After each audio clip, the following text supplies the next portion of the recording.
everyone, welcome back to my page. I'm Dr. Jesse Collins. Today we're going to be talking about free nugget number 3, locus of control. This is a technique for reducing anxiety and frustration because if you're internally focused on what you can control, it's called an internal locus of control, versus being externally controlled, it's your perception.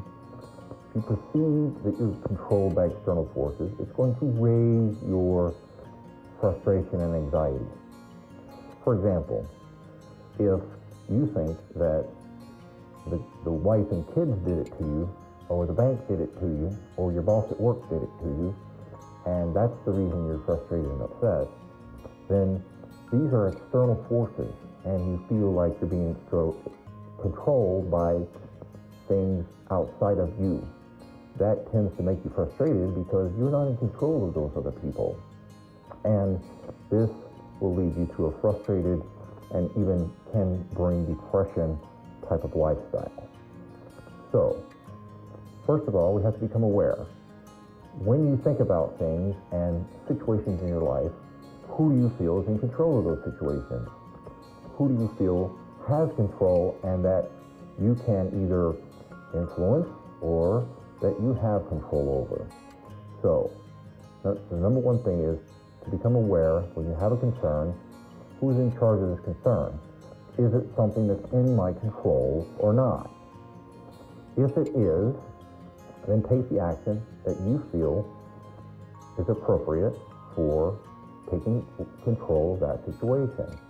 If it's in the control of somebody else, then deliberately and willfully let it go.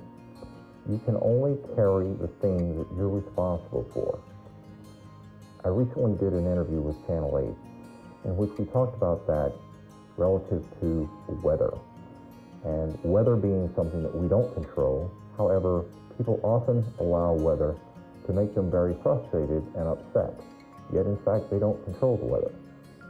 So, if you become aware of who's in control of the thing that's frustrating you, you can deliberately and willfully let go of the parts of the thing that are not yours to control and simply focus on the things you do control. By focusing on the things you do control, it gives you a sense of security and a sense of purpose and meaning. That reduces your stress and anxiety. Understanding that there are things you can control and things you can't control, and that you can have the insight and the wisdom to know the difference and the strength to carry that difference of decision out. It's an old prayer called the Serenity Prayer that sums it up very well, about asking God for strength to do the things you need to do and the wisdom to know the difference between the things that you control and the things that you don't control.